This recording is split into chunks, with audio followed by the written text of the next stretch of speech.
네, 여러분, 안녕하세요. 오늘 영상은 여러분들께서 빅데이터 분석 기사 실기시험 보시기 전에 꼭 체크하고 가셔야 되는 부분들이 있어서 제가 영상으로 한번 만들어 보았습니다. 시험이 정말 얼마 남지 않았죠. 이제 이번 주 토요일이 시험인데요. 그 전까지 여러분들 마지막까지 하시던 대로 준비 잘 하셔야 되는데, 준비하시는 것도 중요하지만 또 저희가 시험이다 보니까 주최 측에서 주시는 여러 가지 공지사항이나 주의사항을 체크해 볼 필요가 있겠죠. 그래서 시험을 볼 때 그 당일에는 저희가 이런저런 부분들을 체크하기에는 시간이 넉넉하지 않고 또 마음의 여유가 없잖아요. 그러니까 여러분들이 미리 뭐 하루 전이든 아니면은 뭐 시험 보러 가시는 그런 중간에 보시던가 이렇게 하셔서 꼭 기억하셔야 되는 부분들이 있어서 제가 이렇게 영상을 담아 보았습니다. 그래서 시간이 없으시다면 영상 보시면서 그냥 체크하신다라고 보시면 될 것 같고요. 여러분들이 시간이 괜찮으시면 직접적으로 사이트에 가셔가지고 공지사항 확인하시면 좋을 것 같아요. 자, 일단은 포털 사이트에서 빅분기 접수라고 해주시면 데이터 자격 시험이라고 나옵니다. 딱 들어가시면은요. 첫 번째 화면이 딱 보이죠. 여기에서 가장 최근에 시험이 예정되어 있는 회차별 안내가 뜰 건데요. 저희는 지금 9회를 앞두고 있기 때문에 제9회 빅데이터 분석 기사 실기 자격 검정 안내라고 되어 있습니다. 여기에서 바로 들어가셔도 괜찮고 고객 지원의 공지사항을 가셔도 괜찮아요. 그래서 여기를 들어가 볼게요. 들어가면은 여러분 아시겠지만 응시자 가이드와 시험 환경 체험이 나와 있습니다. 여기에서 위에 있는 이 부분이 이제 PDF 파일인데 이 부분을 그냥 지나치시는 분들이 많더라고요. 그래서 그런데 여기에 중요한 내용들이 좀 담고 있기 때문에 이 부분을 꼭 보셨으면 하는 마음에 제가 다시 한번 설명을 드릴게요. 자, 눌러주시면 이렇게 가이드가 다운이 되고요. 눌러보시면 PDF 파일로 14장 정도 나와 있습니다. 그래서 실기시험에 대한 뭐 이름, 그다음에 뭐 장소, 시험 일시, 시험 시간 이렇게 나와 있어요. 그래서 어떤 식으로 우리가 시험 시간이 진행이 되는 건지 이런 부분들 한번 쭉 보시면서 이전에 시험을 경험하셨다면 아시겠지만 처음 보시는 분들도 계시잖아요. 그러면 어떻게 시험이 진행되는지 좀 막연하실 수가 있는데 그럴 때 이 내용들을 보시면서 아, 이렇게 진행이 되는구나 미리 예측하시고 가시면 조금 마음이 편하실 거예요. 그래서 이제 시험은 10시부터 1시까지 진행이 되는데 3시간인 거죠. 이 3시간을 다 채우셔도 괜찮고 미리 시험이 일찍 끝나면 중도 퇴실이 가능합니다. 11시 반부터 조기 퇴실이 가능하니까요. 작업이 끝나셨다, 나는 확실하다, 그러시면 11시 반부터 조기 퇴실 가능하시다라는 점 아시면 될 것 같습니다. 자, 그 다음에 시험 당일 인정되는 신분증의 범위 당연히 체크 잘 하셔야겠고요. 보통의 경우에 뭐 이제 우리 주민등록증, 신분증, 아니면 면허증 이런 부분 가져가시면 무난하게 볼 수 있고 뭐 여권 당연히 가능할 거고요. 그다음에 신분증 때문에 시험을 못 보시는 그런 불상사는 절대 없어야겠죠. 그 다음에 이제 중요한 부분 여러분 가끔 이제 시험 보시다가 중간에 화장실 가시고 싶으실 수 있잖아요. 그럴 때 10시 반부터 이용할 수 있다라는 점도 체크하실 수 있습니다. 그래서 시험 시간 시작하고 30분 이후부터 이제 화장실 가실 수 있는 거고요. 감독관분에게 이제 말씀하셔가지고 다녀오겠다라고 하시면 다녀오시면 됩니다. 그래서 이제 보통 시험 보실 때 이제 앞쪽과 뒤쪽에 감독관이 이제 한 분씩 배치가 되십니다. 그래서 앞쪽에 계시는 분 혹은 뭐 뒤쪽에 계시는 분 중에 가깝게 계시는 분한테 말씀드려가지고 다녀오시면 될 것 같아요.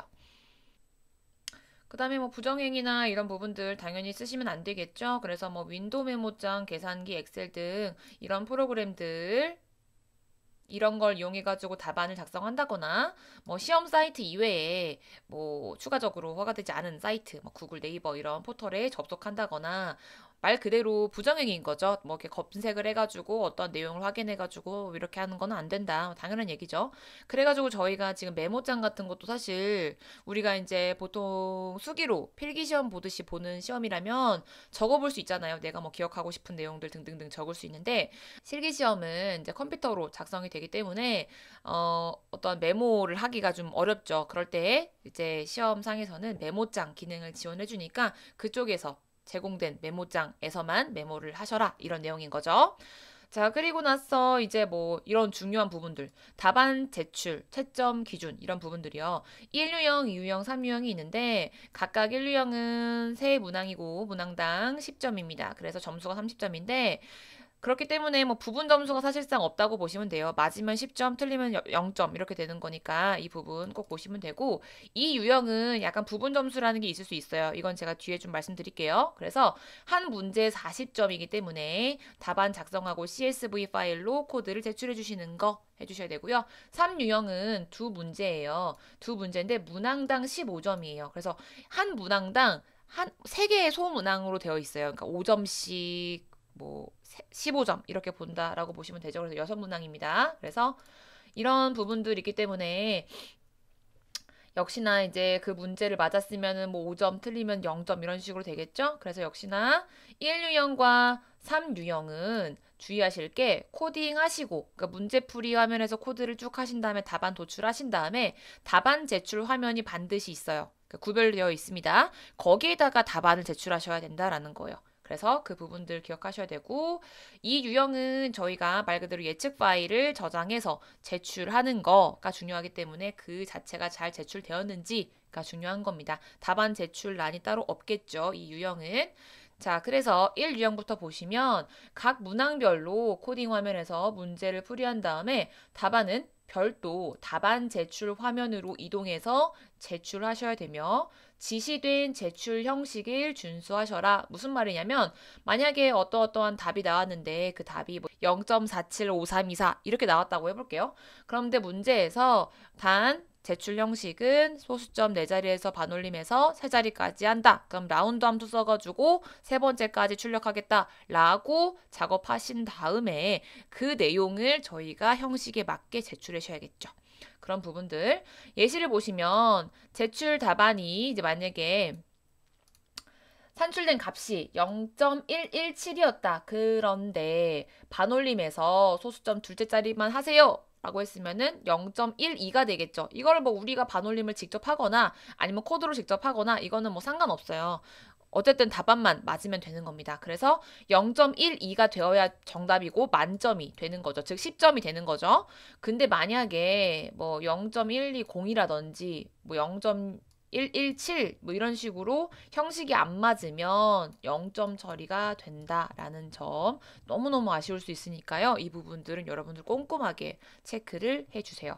그리고 이제 제2유형 가장 점수가 크죠. 그렇기 때문에 저희가 절대로 놓치면 안 되는 부분인데요. 이 부분은 예측 결과를 CSV 파일로 생성해가지고 제출하는 거입니다. 그래서 생성된 CSV 파일은 아래와 같은 형식으로 제출하셔야 됩니다. 예측 결과는 지시된 컬럼명을 반드시 쓰셔야 되고요. 자동 생성되는 인덱스는 제거한다. 즉 우리는 항상 제가 말씀드린 것처럼 인덱스 false 하시면 되는 거예요. 그래서 여기에는 또 예측 결과 컬럼 한 개만 나와야 된다라는 거, 뭐 다른 컬럼 나오면 안 된다라는 거죠. 그리고 지시된 파일명으로 꼭 제출 파일명을 적어 주셔라 라는 거예요.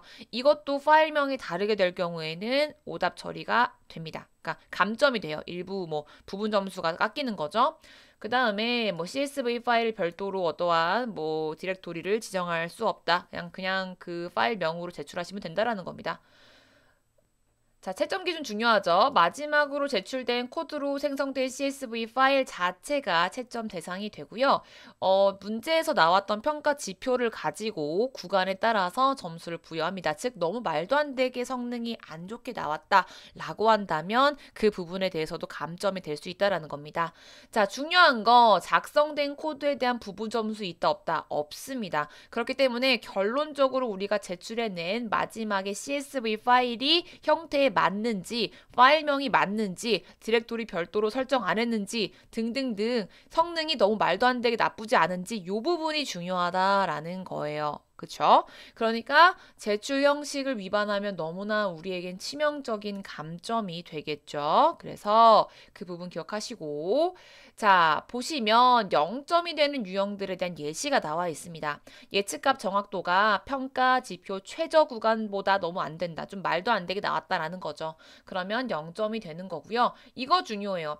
평가용 데이터 개수와 예측 결과 데이터 개수 불일치. 이 문제에서 우리에게 평가용으로 자동으로 2800개의 데이터를 줬는데 우리가 제출한 게 2700개다. 그럼 뭔가 제대로 안 된 거죠. 그러면은 빵점이 됩니다. 자, 그리고 아래에는 이제 부분 점수로 감점이 되는 부분들이에요. 지시된 파일명을 사용하지 않았어요. 예, 뭐 그렇거나 파일명의 확장자가 없다거나 뭐 파일명의 디렉토리를 지정했다거나 이러면 3점씩 감점이 됩니다. 3점, 3점, 3점 계속 감점되는 거니까 이 부분은 꼼꼼하게 보셔야 됩니다. 그 다음에 지시된 컬럼명을 사용하지 않았다라거나 그럼 또 3점 감점이고 제출 컬럼 개수가 한 개가 넘어섰다라거나 뭐 예를 들면 인덱스 펄스를 안 해가지고 인덱스가 나왔다거나 뭐 등등등 그러면 3점이 또 감점이 됩니다.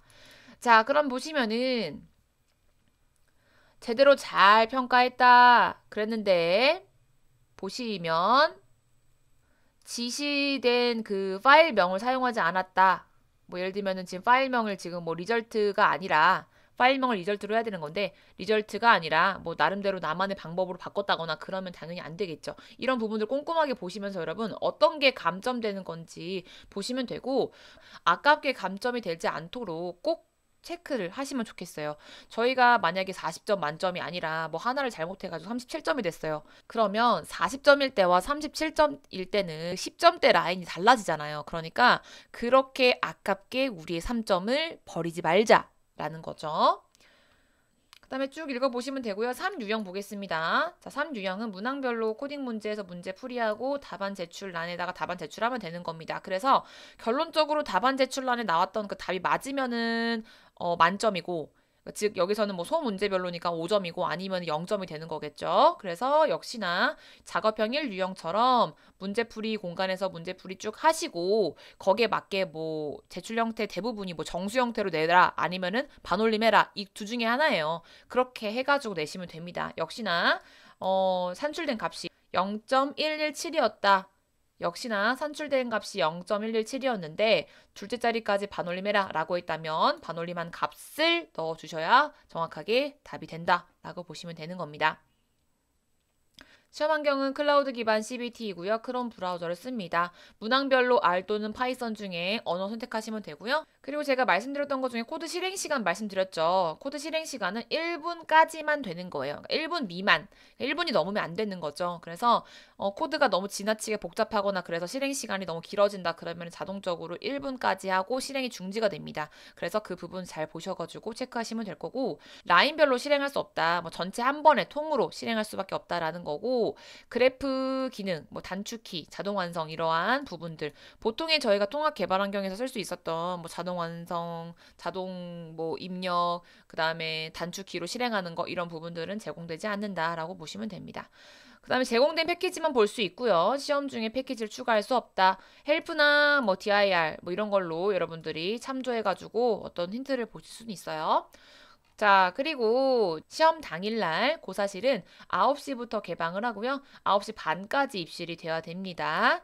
자, 그리고 이제 여러분들이 이제 뭐 크롬 브라우저 컴퓨터 키신 다음에 문제 없는지 확인하시고요. 키보드, 모니터, 마우스 등등 이런 부분이 문제가 없는지 확인을 해봅니다. 그리고 여러분들이 시험 화면을 딱 보시면 이제 웹사이트 화면이 딱 보이실 건데요. 거기에 이제 로그인을 하셔야 시험이 시작이 되어요. 로그인을 할 때 아이디는 수험 번호고요.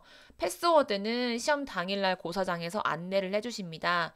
아마 숫자로 입력했던 걸로 기억을 해요. 4자리 숫자였던 것 같습니다. 그래서 그렇게 입력이 되면 시험이 시작이 되는 겁니다. 그래서 문의사항이 또 중간중간에 있다라고 한다면 시험 우측 하단에 채팅 상담으로 물어보셔가지고 문의사항 해주시면 되고요. 만약에 뭐 PC에 대한 문제가 있으면 고사실 감독관에게 문의해서 자리를 교체한다거나 여러 가지 대처를 하시면 될 것 같습니다.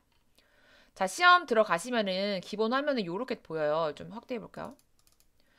자, 빅데이터 분석기사 실기시험이라고 딱 뜰 겁니다. 요렇게 되어 있을 거예요. 시험 페이지 들어가시면. 그래서 시험 시작을 버튼을 클릭을 해요. 근데 이거는 10시가 딱 되면 시험 시작 버튼을 누를 수 있게 돼요. 그래서 시험 시작 버튼을 누르면 응시자 유의사항이 표시가 되면서 문제 페이지로 이동이 됩니다. 그럼 저희가 봤었던 이러한 문제 부분이 보이실 거고요. 시험에서 이제 문제 화면이 딱 보여지면 여러 가지 작업을 쭉쭉쭉 하신 다음에 제출 버튼 누르시고 다 끝났다, 모든 게 다 나는 확인됐다 라고 한다면 시험 끝내기 버튼을 눌러주시면 됩니다. 시험 끝내기 버튼 누르면은 이제 시험이 말 그대로 끝났기 때문에 답안 제출을 완료한 거예요. 그러니까 다시 고치거나 이런 작업은 할 수가 없습니다. 그리고 중간중간에 이렇게 뭐 저장하면서 실행하면서 이렇게 코드 작업을 해라 이런 부분이라는 거 보시면 될 것 같고, 중간에 이렇게 뭐 에러나 워닝 이런 부분들 표시가 될 수 있어요. 코드 실행에 실패했습니다. 코드를 확인해 주세요. 이렇게 뜨면은 실행된 거랑은 무관하다고 하네요. 그래서 오류 없이 코드가 정상적으로 이렇게 나왔다라고 한다면 이 부분은 그냥 무시하시라라고 나와 있습니다.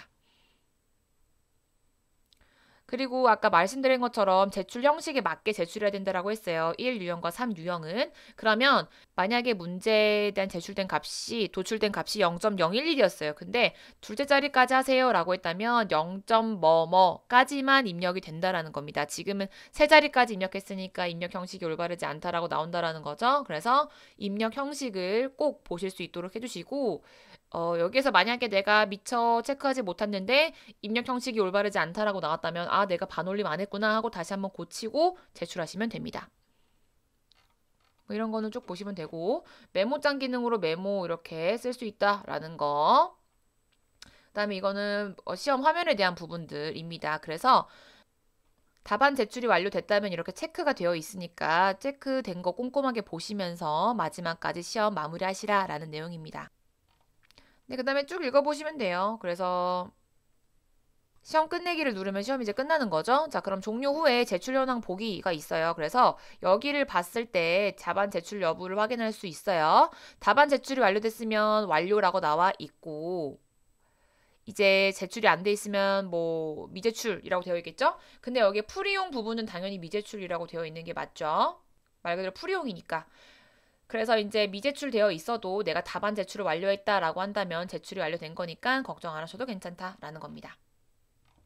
자, 이거는 신분증 인정 범위니까 쭉 읽어보시면 될 것 같아요. 자, 그럼 저희 다시 한번 그 시험 환경 보도록 하겠습니다. 공지사항에서 시험 환경 체험 눌러보시면은 저희가 시험 환경과 동일한 환경 볼 수 있고요. 좌측 상단에 보시면 이렇게 문제, 다음 문제 넘어가는 거 쭉 나와 있으니까 여러분들 실제 시험에서도 풀이 부분에서 코드 작성하시고 답안 도출됐으면 답안 제출 부분에 가셔가지고 답을 작성을 해주시는 거예요. 자, 여기서는 제출 형식이 지금 정수 형태로 입력하라고 되어 있죠. 그러니까 제가 만약에 뭐 0.4 이렇게 썼다. 그러면 입력 형식이 올바르지 않다라고 나온다라는 겁니다. 그렇기 때문에 반드시 정수 형태로 넣어 주셔야지 입력이 제대로 된다라는 거 보시면 될 것 같고, 또 이제 뭐 이런 거는 그냥 넘어가시면 되고, 여기에서 메모장이 있어요. 메모장에서 여러분들이 메모를 작성하고 싶을 때 내가 뭐 기억하고 싶은 내용 있잖아요. 뭐 어떠어떠한 순서가 무엇이다, 뭐 이런 식으로 내가 하려고 하는 뭐 패키지 이름 뭐 이런 거 있잖아요. 아, 뭐 from 뭐 사이클 런에 프리 프로세싱에 뭐 임포트에 뭐 라벨 인코딩이었다. 이런 식으로 내가 기억이 잘 안 날 것 같은 것들 시험 시작하자마자 메모장에 다다다다 쓰세요. 다다다다다 쓰고 나중에 이거 이렇게 다시 이렇게 껐다가 다시 보면 보이거든요. 그러니까 내가 만약에 했다가 아, 이거 뭐였지? 잘 기억이 안 나는데 하면 여기에 있었던 부분들 기억했던 거, 썼던 거 보시면서 코드 작성할 수 있도록 하시면 좋을 것 같아요. 그래서 메모장 잘 이용하시면 좋을 것 같고, 우리가 이제 보통의 경우에는 코드를 실행을 하실 때 뭐 통합 개발 환경 같은 경우에 뭐 파이썬은 파이참 이런 게 있을 수 있겠죠? 파이참 같은 거 쓰면은 내가 뭐 프라고만 쓴다라고 하면은 뭐 프린트라고 미리 이렇게 나와 있어요. 근데 여기서는 그런 거 전혀 없습니다. 그래서 여러분들이 처음부터 끝까지 모든 코드를 다 쓰셔야 되고, 그다음에 실행할 때도 단축키로 할 수 없고 실행 버튼을 반드시 눌러 주셔야만 된다라는 점 기억하셔야 됩니다. 그래서 마치 어떤 거와 같냐면 그냥 내가 코드 실행이 가능한 메모장에서 작업을 한다라고 보시면 돼요. 그래서 어떠한 부가적인 이러한 부분들은 우리에게 주어지지 않는다라는 걸 보시면 됩니다. 그리고 여기에서 이제 언어 선택하는 부분이 있어요. 저는 지금 파이썬이지만 R로 선택하시면 R로 바꿔가지고 볼 수가 있다라는 점 보시면 되고요. 중간중간 실행하시면서 꼭 저장을 해서 우리의 코드가 잘 저장이 되어 있도록 유지를 하시면 될 것 같습니다.